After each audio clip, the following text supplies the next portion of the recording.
Hey everyone. This is a new show that we're working on. So welcome to Battlefront Banter, a new show where we are developing where we talk to tournament players and organizers about the events they host and attend. Today we have a special guest joining us, Kasra, the victorious champion of the Heroes of the Mid-Table Winter GT. Kasra emerged triumphant, leading his Ultramarines in a Vanguard detachment to glory. And he's here to talk about how he's a bad person. So I'm going to bring Kaz on. I'm going to assume Hello. I'm assuming that you heard my intro, so that I did that correctly. Absolutely. You Okay. nailed it. Okay. So here we go, guys. We got Kaz, and let's get into a proper screen here. And Kaz, why don't we start by talking about what you brought? Sure. So I brought the post nerf version of the Ultramarines Vanguard list. So what that means is I am running a big block of eradicators rather than aggressors with Barneas Calgar and the Apothecary Biologus. So what this amazing little package does is it, with the blade driven deep enhancement, enables that entire brick to infiltrate with Calgar. Yeah, this is my favorite hashtag that's trending ever. So it gives that whole unit infiltrate and lethal hits, which is really good for melta weapons that are re-rolling everything against vehicles and monsters. But it also gives 2 Victrix Honor Guard into a unit that can now advance or fall back and shoot and charge. So that is like one of the quintessential pieces of the list. The next comes because of Uriel Ventress. So Uriel Ventress goes in with some company heroes. I basically just use those to hold the backfield. But why Ventress is in this list is he gives deep strike to 1 infantry unit of my choice. And hilariously enough, it's right there, the Centurion Devastator Squad. So these big Chungus models with only movement 4 are quite amazing. They've got twin las cannons. They've got Centurion missiles, which are amazing at just killing just about anything, but anything that gives them blast really is exponential. But the key thing with this unit is they reroll 1s to hit naturally. They reroll all hits if you're on an objective. And the beautiful part about it is there's a strat that gives them +1 to hit as long as I'm outside of 12 inches, and +1 AP. Now you combine that with the fact that you can jump this unit around with the Vanguard strats and the fact that they have deep strike from Ventress, and it is an absolute destructive unit. That is the hammer in the list. So as I mentioned, company heroes as well. They're there to keep Ventress alive and put 20 points of -1 to wounds on my home objective or wherever it needs to be. And then we've got so this is the big Eradicator squad that goes with Calgar and the Apothecary. We've got an extra little Eradicator squad that I typically put in strat reserve. Sometimes I deploy it on the table depending on what I'm facing. And then we've got the Inceptors. So we've got 1 3-man unit of Bolt Inceptors that typically are there to do mission play, and then 2 6-man plasmas that are there for one purpose and one purpose only: murder. Yeah. Which is my favorite purpose. And then round out the list with 2 units of scouts. The loadout doesn't matter because I barely ever shoot them, and when I do, they never do anything with their shooting. A Calidus Assassin and the 4 Inquisitorial Henchmen, which are just in this list basically discount scouts. Now, those scouts, though, are annoying because of the trick you can pull with them, as I found out myself by playing, because I played you at the event. Yes, sir. You did. Okay, so the list is pretty solid. I played against it. If you guys watched our contender series, I had Kaz as my favorite to win the tournament, which of course he did. His path wasn't particularly easy. He went through me. I went 4-1. My only loss is to Kaz. He went through Mike and his Custodes. Mike also went 4-1. His only loss to Kaz. And then, shout out to Jared, man, YouTube supporter in the chat. And then of course you dealt Noah his only loss as well. Yeah. So you put 4 people on the 4-1 track. And I think I earned my favorite nickname that you've ever given me before. Well, which is this? Which one is Slayer this? of the mid-table. Oh, yeah, that's true. And don't worry, we are working on a shirt. I love it. Can't wait. The prototype has already been there. We just reversed all the colors. Perfect. Yeah. So, yeah, because I don't think anybody, when's the last time somebody from our team has beat you? Never with this list. Never with this list. How about in this edition? In this edition, I've had a couple losses to some mid-table boys. We're gonna have to put a bounty on you. I love it. You've been on a roll. Okay, so game one, you get drawn into Steve W, which I believe is Ultramarines as well. Ultramarines as well, and actually my coaching student. So, ouch. So this one was like, okay, well, I have no way I can lose this game because if you win, I'm winning as a teacher, and if I win, well, you still have a lot to learn. But Steve did do a good job. But the thing is with a Gladius list like this, going against a list as versatile as mine, what this list does really well is it punishes people who make mistakes, and it just gives you a series of bad decisions. So what Steve did was he kind of took the bait, and he came in with a not entirely melee centric army, and he came in too close and let me just kill a bunch of his units from relative safety. And that really swung the momentum early in the game. And it was the mission where the objectives disappear, right? So right, the way that plays out, if you don't have models alive and I do, I can put my models where they need to be. So it was a pretty big swing my way, with especially in the back half of the game. I think I let him score 25, and then I just murdered everything. I let him score 25. I like that. All right, so you get off to a good start. You pull one of the people that you coach, so know. And I gotta say, I was proud of Steve because 100% of his losses in that tournament are on this show right now. That's true. He did really well. He rallied and he got a lot out of that Gladius list. So, and Steve, proud of you, bud. Yeah, and he came up with a pretty interesting solution after our game to solve the Demon Prince rush. So I was actually kind of twisted my mind up. We'll go over that after in a little bit here, but we'll keep going here. And then I believe you're into Travis. Travis is the Death Watch player. Yeah, so Travis had a really cool list actually. I hadn't faced too many Death Watch outside of the actual Death Watch detachment, but this was a Firestorm list, and it used the Death Watch fighter jet transport thing. What are they called here? I'm going to look now because I saw them, Black Stars. I saw them. I played Death Watch as my other army, and I was like, am I missing some secret tech? He was a Corvus Black Star enthusiast. He had one on his shirt, and I loved it. Like, it was, you could tell, like, and I mean, anyone who knows me knows I am a painter first, and like looking at Travis's army, the guy is a phenomenal painter. Really, you could tell this was a beloved army. And he actually told me, he's like, this is the first time since that kit came out that he was able to put them on the table for a tournament. So he just said, forget it. I'm doing it. I know it's not optimal, but let's go.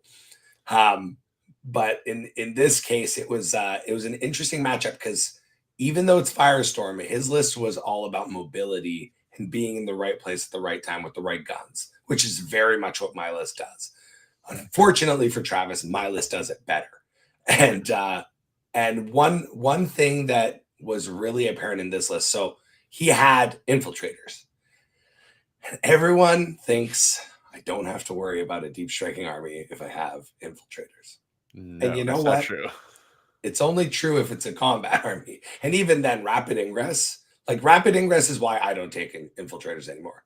Because even if you start outside of 12, if you get a good ingress, you're going to charge them and eat them for breakfast. And in my case, turn one, I was looking at what options I had, and the only thing that Calgar's unit could shoot without a serious reprisal was infiltrators. So I said, okay, I'll kill your infiltrators. And this was the mission where you were burning objectives. And I'm very proud to say that by the end of the game, I did have one unit of Inceptors that had ingressed nearby the last surviving infiltrators, and then charged in, killed them, and burnt his objective on the last turn I was able to. I did have to laugh because at the end of the game here, Travis's buddy came up to him and was like, "How did it go?" And he's like, "You know what I do to you? Yeah, he did that to me." So it was a really interesting game. He eventually killed through all the Centurions, but by that point it was just kind of holding on for dear hope. I will say his big Death Watch veteran unit with all the characters and whatnot was terrifying.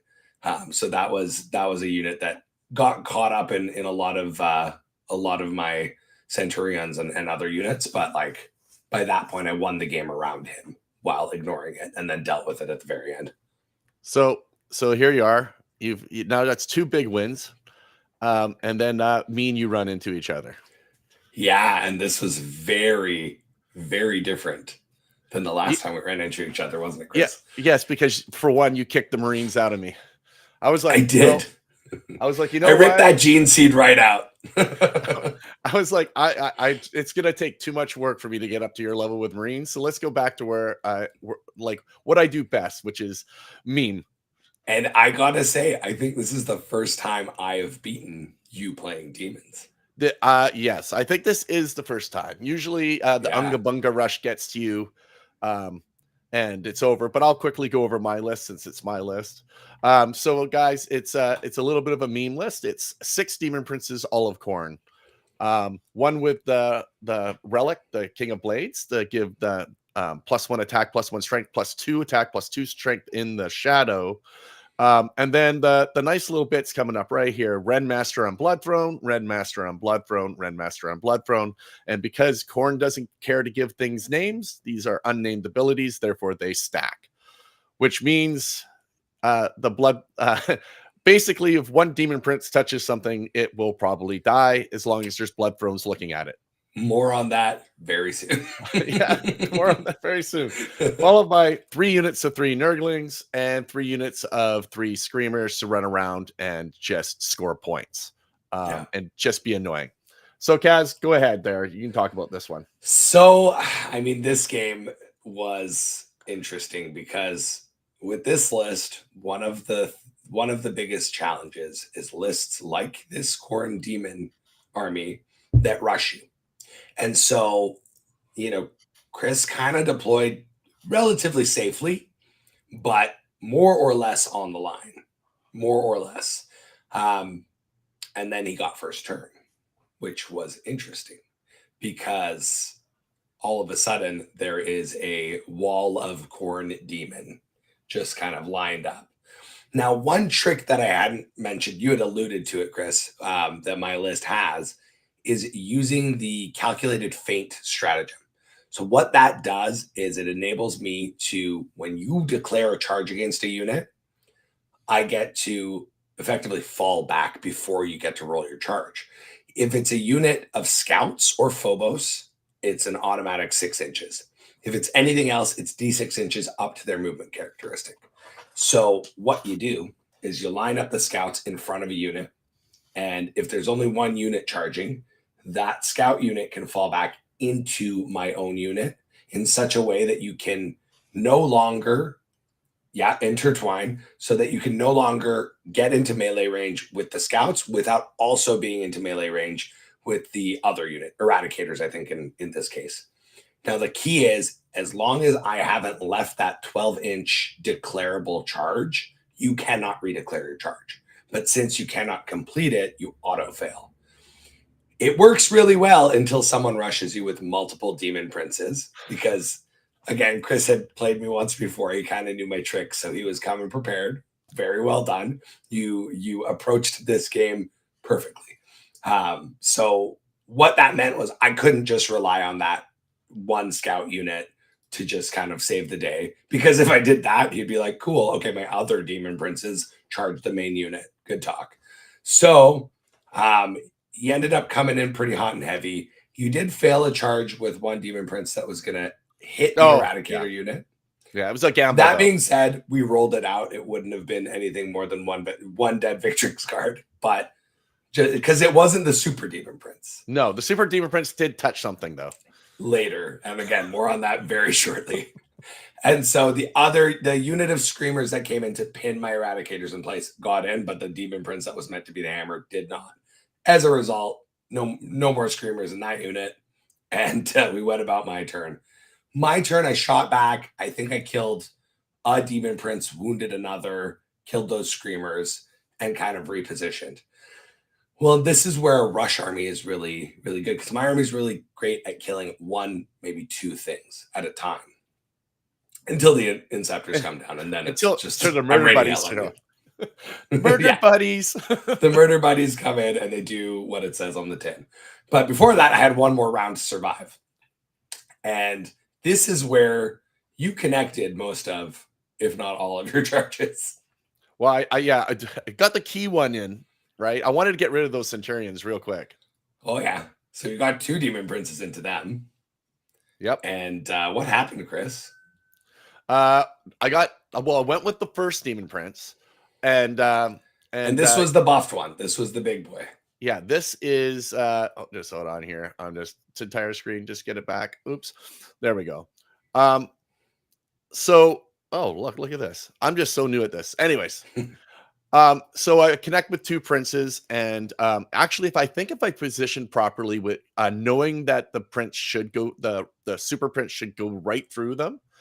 So basically, 2 blood thrones take a look. They get an eye on the Centurions, which, by the way, is super easy to do. I don't know how you play around it, but and they add +1 strength, +1 AP, and +1 damage each. So the super prince goes up to like 11 attacks, hitting on 2s, sustained. It's basically hitting on 2s, wounding on 2s, damage 5, flat 5. Damage 5, AP 5, no save, straight through, picks up all 6 Centurions in one fell swoop. Fell swoop. I gotta say, Chris, the only time that's ever happened. Yeah. So kudos. Yeah.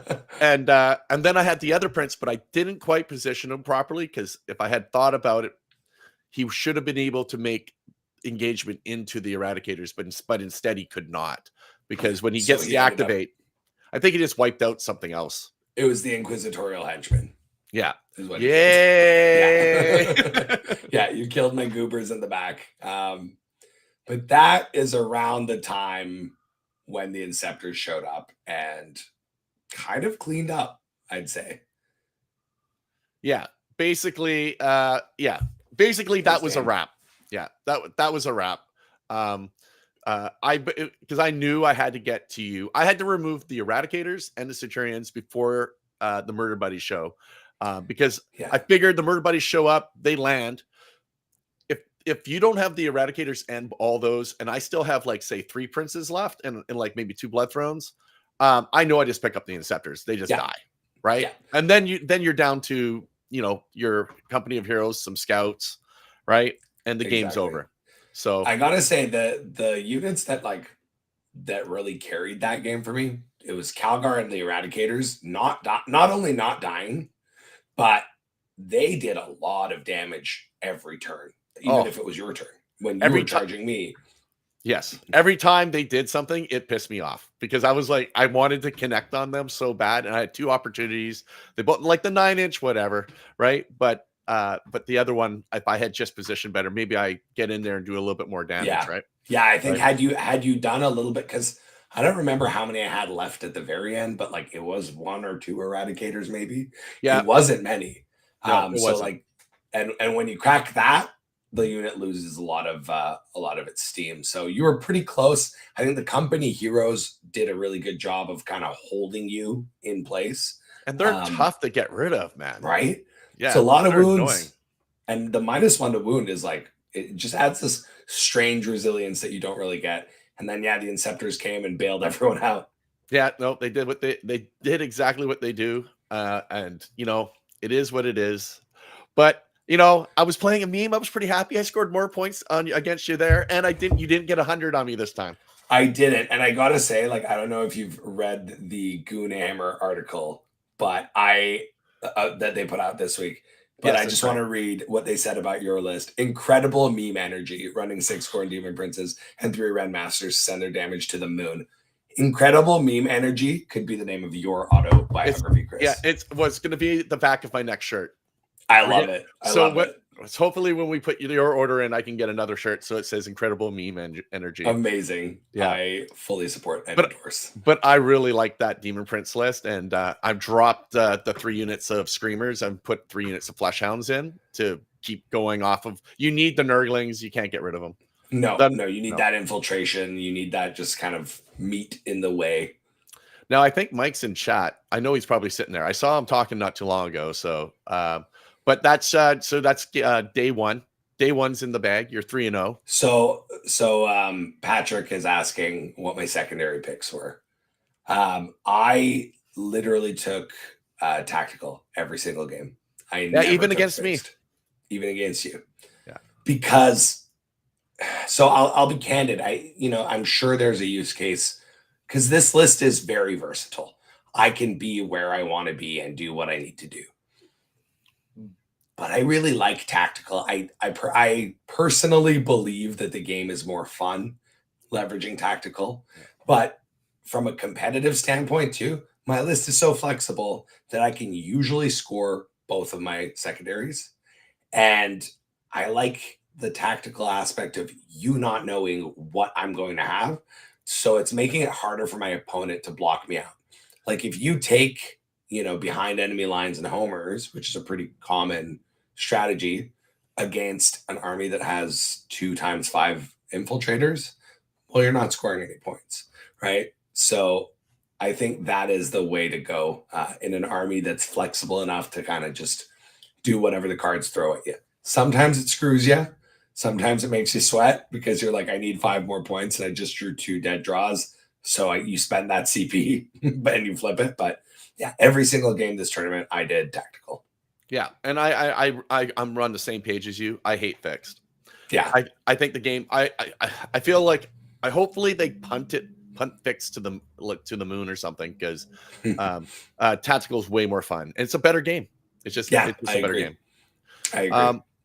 So day one's in the books. You're undefeated. So I went home and I just had this sneaking suspicion. So I kind of just while I'm in bed, I'm sitting there on my phone. I'm looking at the Custodes data sheets because I've not played Custodes with this list yet, right? And it's been a minute since I've played the post data or update balance slate Custodes as well.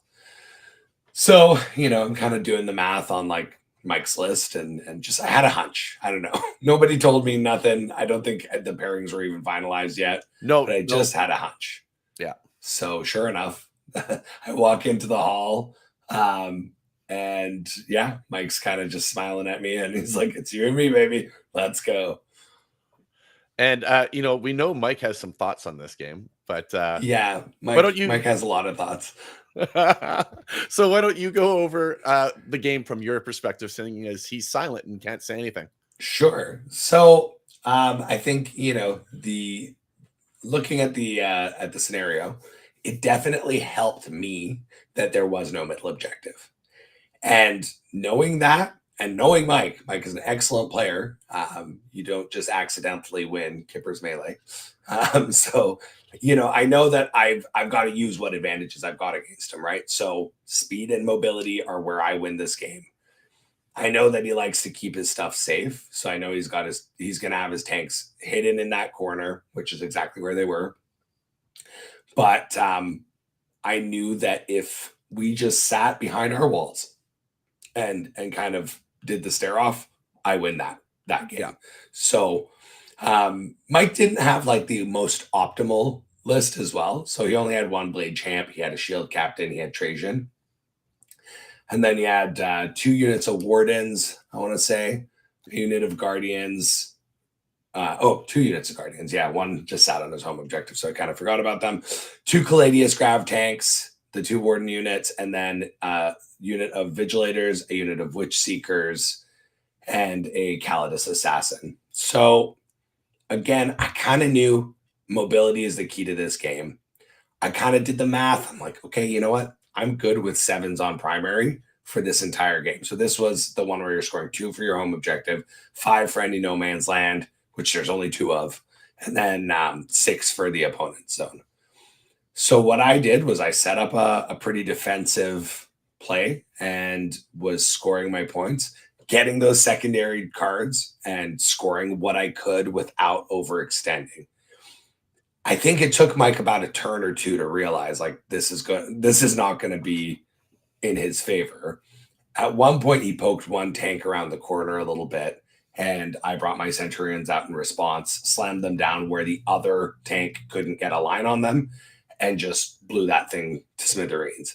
So my plan was I'm going to pick at the edges and until he obviously has figured out, like, if he doesn't come at me with everything he's got, he's lost this game.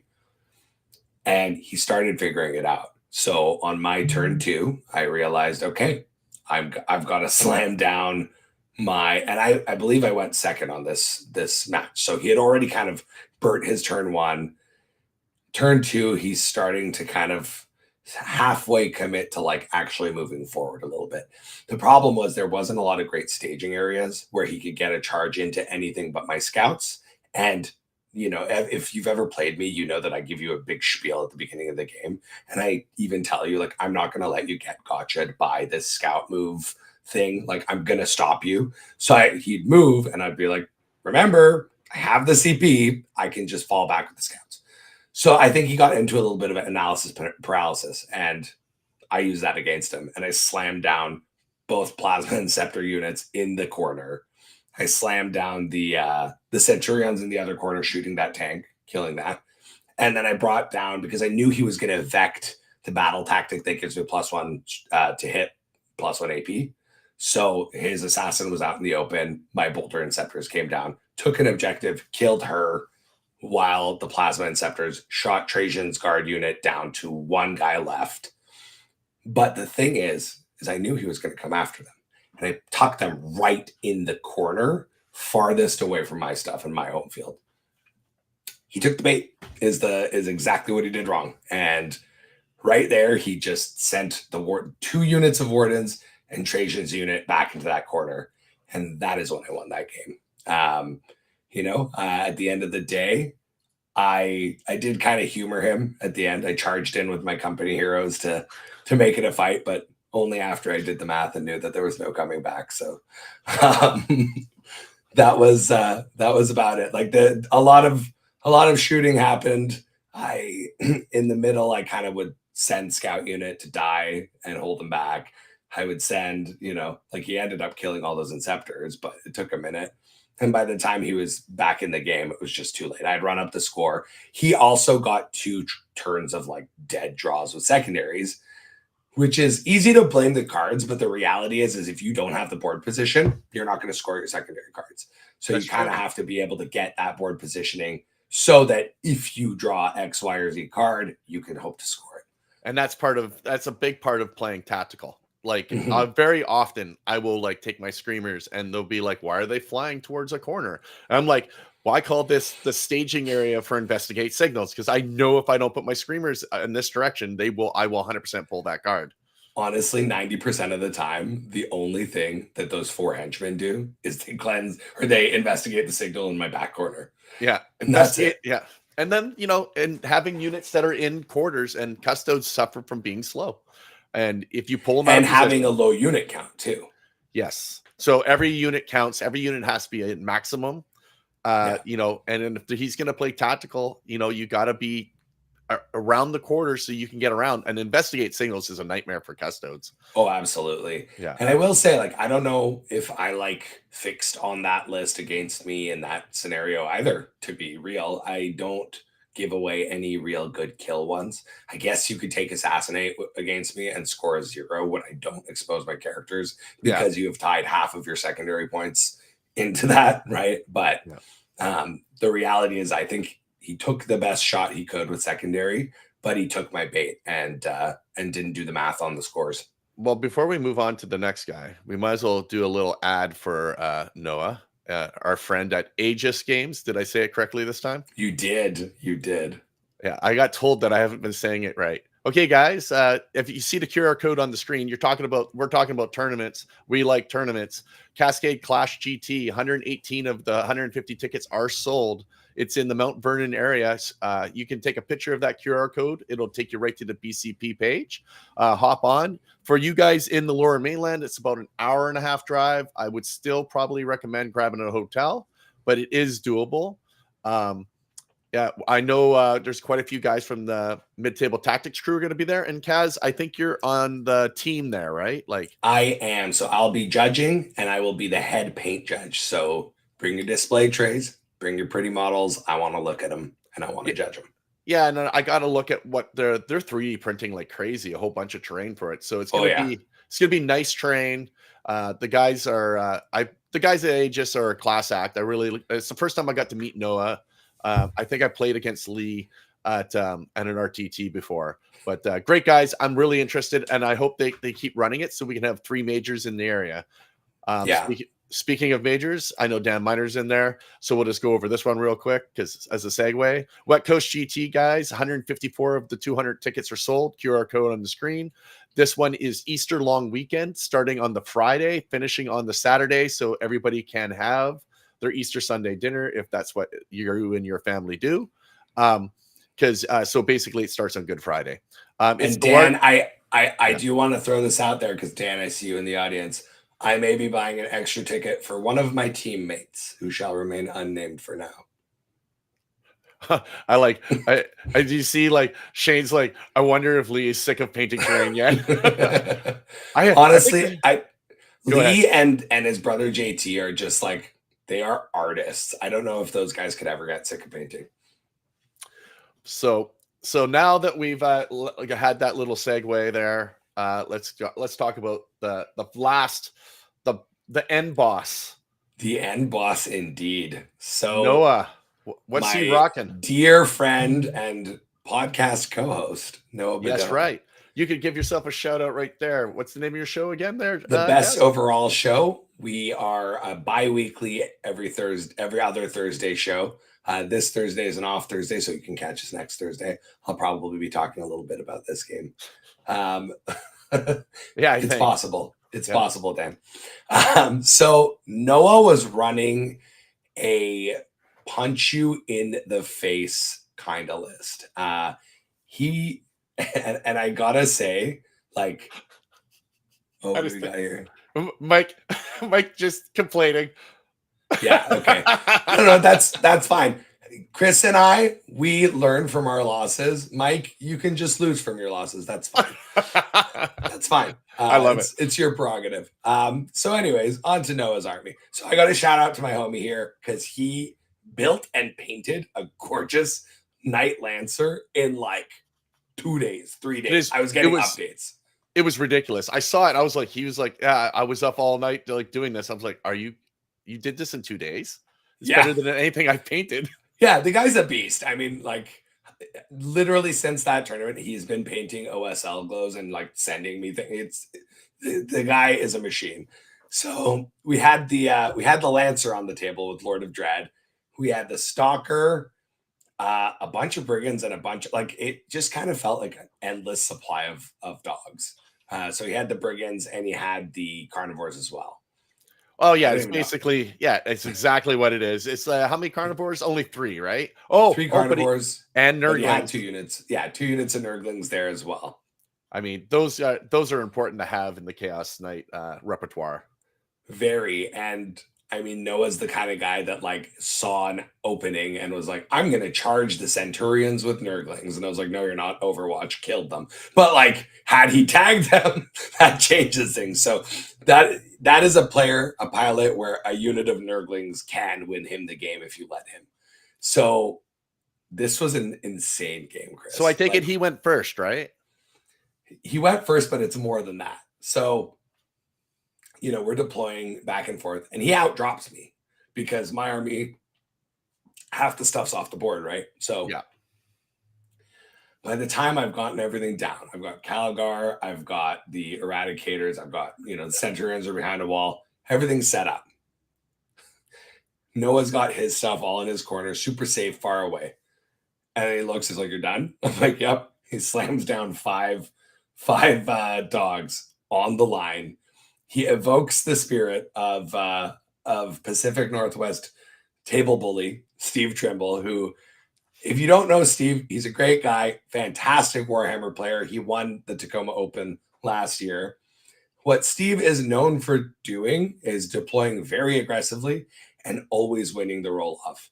You know, when I don't go first, Steve tells me you should have just gone first. It's almost like a choice with him. And so I watched Noah slam down 5 knights on the line, look me dead in the eyes, shout "Trimble" and roll a 6 on the dice to go first. So yes, Noah went first. And you know, Noah's played against this list before. We played a TTS game where he was playing a Grey Knight, testing out a Grey Knight list. So he knows what it does. So like you, Powell, he knew to come straight at me. And man, the pressure was on from like the minute the game started. And I'm not gonna lie, like there was a point where I'm just watching this man move 5 war dogs into my face. And I'm thinking like, did I just lose my best chance I've had in a while of winning my first GT? I didn't know this was going to be your first GT. Yeah, I mean, I've won best overall at majors, but and I almost won best general at Storm of Silence last year, but I was taken down in the last round. So this is the first time I'm not a bridesmaid. I'm a bride. So very happy. But man, Noah made me sweat. Like from that moment, it was just on. And he had units that were like up there shooting at Calgar's unit, killing the Victrix Guard, both of them, because I had to keep trying to tank the saves. But he killed them both, killed a bunch of Eradicators, charged in, had Calgar's unit in combat. Calgar actually punched one of the dogs that got into combat to death. And so on my turn, I'm starting out with looking at my Calgar unit very much diminished. I think I had 1 or 2 Eradicators, Calgar, and yeah, we did need a new shirt. I was sweating, man. I was completely stone cold sober. I had nothing to drink, nothing to smoke, and I felt high after this game. Wait, you had nothing to smoke? Hey man, I was coming into day 2, you know. Does this even count as a win? I think so. I mean, really, in a way, knowing me, that's handicapping myself. But sobriety isn't necessarily my friend on the table. But nor mine. No, exactly. That's why we always have fun, Chris. But yeah, so I'm pinned in my deployment zone. There's still a Knight Lancer on the table. Like it was a scary, scary board state. And so I realized like I need to free Calgar's unit to shoot and charge. And so I used the entire Centurion unit to shoot 1 baby knight that was in combat, keeping Calgar there. I did it. I punked him out. And then Calgar, now here's an important thing. And I felt really bad about why this came back up. But Noah and I, you know, we gave each other a lot of back and forth kind of, and we both owned our own mistakes and whatnot. But key part here, Calgar had killed one of the knights in combat when they were still a unit. And so that means the Apothecary Biologist goes to OC9. That is a very important breaking point. So I killed the baby knight with the Centurions, and then Calgar's unit shot and killed another baby knight, and then charged into 2 knights and tagged them in combat. I didn't manage to kill him, but I wounded one of them pretty bad. And then on his turn, and like other things are happening on the board, but this is kind of the crux of it. And then on his turn, he ended up falling back with those 2 baby knights, bringing the Lancer to come play, shot that unit down, killed it till it was just Calgar and the Biologist. And this is where Noah made a mistake. And I felt really bad because I didn't realize he hadn't realized that the Apothecary was OC9 at this point. Like he knew that rule. That's true. You're not wrong. So, you know, he declared a charge on both characters. And that's when I used my stratagem and I fell back the Apothecary, not only making it not impossible. He still had a charge, but he failed the charge. So I made him fail the charge. But the key 5-point swing was that I got the Biologist on an objective and took it back from the war dog that just stole it from me. Right, because OC9 versus OC8. Exactly. Yeah. So the game kind of continued on at this sort of frantic pace. Every turn was like a big swing one way or the other. And then I made a similar sort of just like in the heat of the moment. I moved the apothecary. He had killed Calgar at this point for assassinate, and then he had tied up the biologist in combat on that objective. I went to fall back with the biologist. He overwatched, and he shot him to death. And at this point, Noah's like, if you wanted to not do that, you can. And I said, nope, I did it. I'm going to own my mistake. It was a mistake that cost me 5 points right there. But I did it. And at this point, like, I wouldn't feel right about taking that back. I love you. Thank you for offering. We're going to keep playing on. So it was that kind of game. Like, yeah. And I think that's one of the beautiful things of being at a top table with a very close friend, is that there's a lot of trust and there's a lot of kind of empathy back and forth. Like, there's a little bit of like relief too, right? Because you're not going to have a bad game, right? Sometimes top tables can be very contentious, right? So exactly. And like, literally, I'm advocating for Noah. Noah's advocating for me. So, we were going to have a great time regardless of the outcome.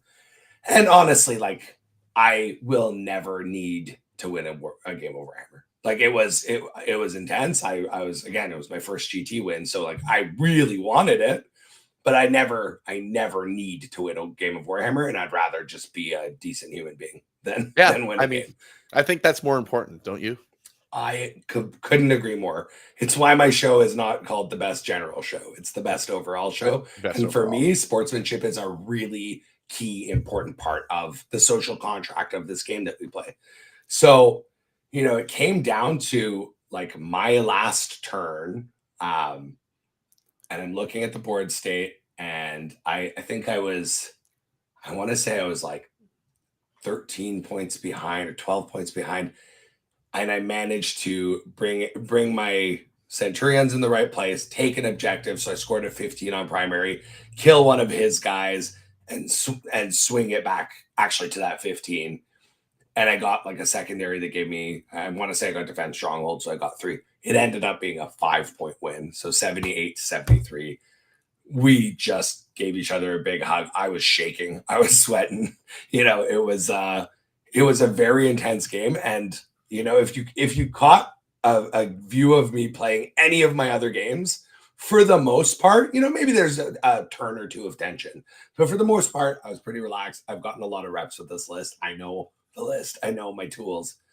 But this game, man, not for a moment was I breathing easy. I was very tense the entire game. Well, he has serious combat. He also has serious shooting, right? So he plays both games, whereas my list, I just unga bunga you with my claws, right? Yeah. And so he had the what are they called again? The carnivores. He had the carnivores, which are like demon princes, right? Yeah.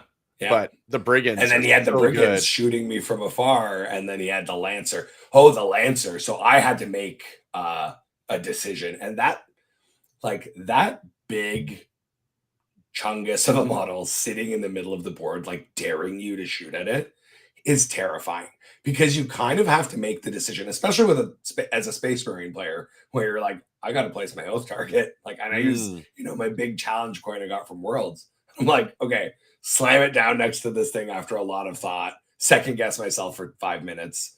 And then I'm like, no, okay, this is it. When you commit to killing a unit like that, the whole game can swing if you don't do it. Yeah. So, I mean, Chaos Knights, like they go through walls. The threat range game against them is not, it is straight lines for 2 war dogs or that lancer, which is terrifying on that lancer.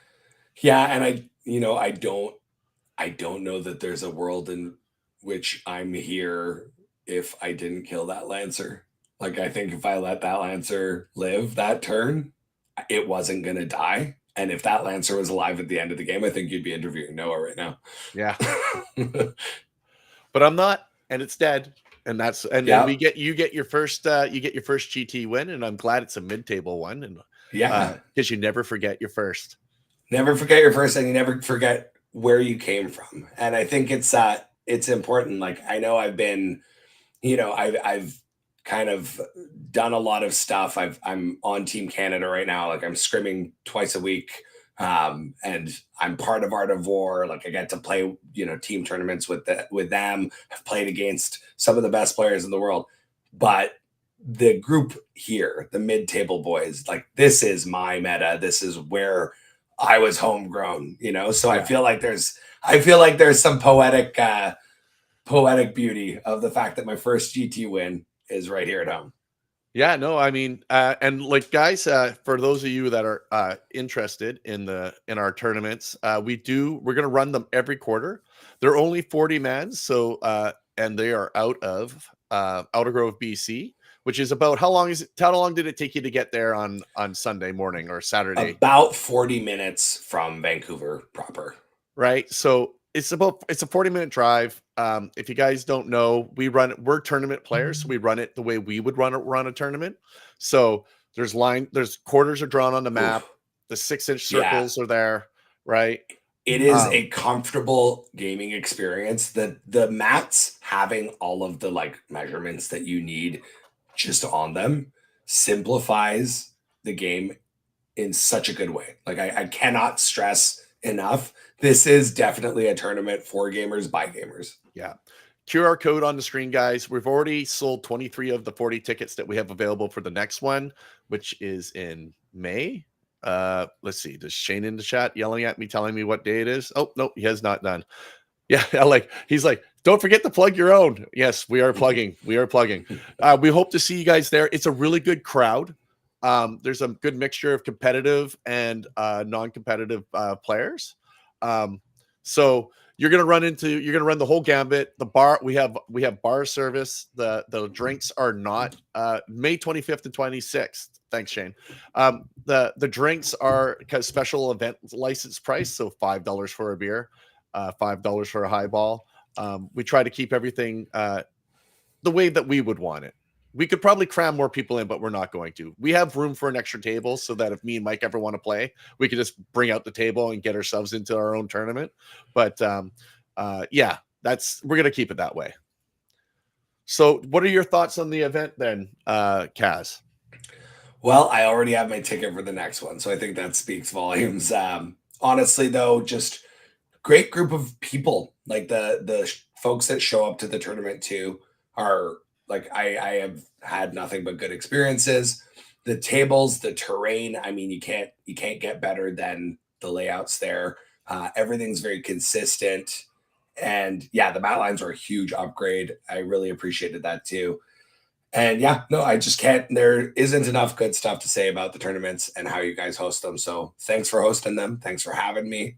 And I cannot wait till the next one. Yeah, no, it was great. I'll just really quickly go over some of the top guys here real quick. We got Kaz, and then we got Kaz's hobby wife, Liam, right behind. Then we got Noah from Aegis Games with his Chaos Knights. Then we got cheating piece of beep, Gary Sacco, who doesn't understand how wounds stack. Pluses and minuses to wound, which is kind of funny because I also mocked Liam because how did he not know that? So basically, there was a little mess up in their game, and they thought they could get the +2. Gary thought he could get +2 the wound, and Liam was like, "Of course you can." Just let it happen. So yeah, and like Liam is the guy that like makes me know my rules really well. I being his best friend, he is a lawyer, like not just a rules lawyer. He's a lawyer. So the fact that he wasn't like, that doesn't sound right, show me in the rules, yeah, blows my mind. But I don't think that'll be happening again. Oh, poor Miner's gonna turn 50 on day 2. We're gonna have to we're gonna have to murder poor Miner. And then Ryan with his Dark Angels. I should also note that Liam is member of Team Mid Table. Gary's a member of Team Mid Table. Ryan's a member of Team Mid Table. Mike Garcia, and then I finished 7th. JT McDowell from Play on Tabletop finished 8th, and we got Eric Dingard and Lucas Stern. And Deathcourt Creeves finished 10th. Space Wolf 9. I mean, there were 2 wolf jails there. So yeah, there's a lot of wolves. Yeah, no, it was a good event, guys, and we hope you guys come and check it out. Anything else you want to say there, Kaz? Well, So just to answer Dan, question for me, I will hang out with you guys, but I am going to be staying at a hotel with my girlfriend. She's going to be there too. But we have a hot tub. We will come hang out. We might have my dog with us too, though. So I don't know if your Airbnb is dog friendly. If not, we'll have to see. I think it's a house, so we should be at least in some regard. One thing I'd love to plug is Toss Your Cabers 40K. So if you're not familiar with Toss Your Cabers, it is a local. It's going to be held in Burnaby. It's a local event that has been going on for a while. A lot of different game systems, and it's a charity event. Mostly, we contribute to a lot of different charities, but mostly Lookout Society, which is an organization that helps folks who are unhoused, and they do a lot of really good work. I know that in my building that I live in, part of it is social housing, and part of that is run by Lookout. So they do a lot of really great work in the Lower Mainland. Please buy your tickets. Those are going to be on sale this Friday for the event, which is going to be June 8th. It's a 1-day, 3-game RTT, but it's a lot of fun. We've got basically 4 categories that you can win for: sportsmanship, best painted, which is going to be a departure from previous years. We're doing judge painting, not favorite opponent or favorite army. And then best general and best overall. So please come out. It's for a great cause. You're going to see a lot of the mid-table boys there. I know. Oh, yeah. So come out and roll some dice with us for a good cause. Do you have a BCP link yet? I do not yet. Okay. I do not yet. If you ever get one, let us know and we'll put it into our advertisement cycle, because I'm pretty sure I know what train's going to be played there. So I think you do. Yeah. So, okay, guys. Anything else? Any questions from chat? I think that's it. So this is a new show that we're going to start trying to do. We're going to interview winners like Kaz, people who have interesting lists, and tournament organizers. It'll have a very local focus, I believe, is what this show is going to have. And I think that is about a wrap for us. So thanks for having me on. Yeah, well, thanks for Kaz, and thanks for the kind words. And okay, guys, I'm just gonna do the end screen here. Oh, I guess I have to do a special shout out. Chainsword Go Burr, Mac Thompson, Enemy, Alex Y, Jared Mann, and Donald Plummer. Thank you guys for supporting the channel. It helps pay for the internet. Okay, thanks, guys. Take it easy. Thanks, everyone. Yep. Wrong one.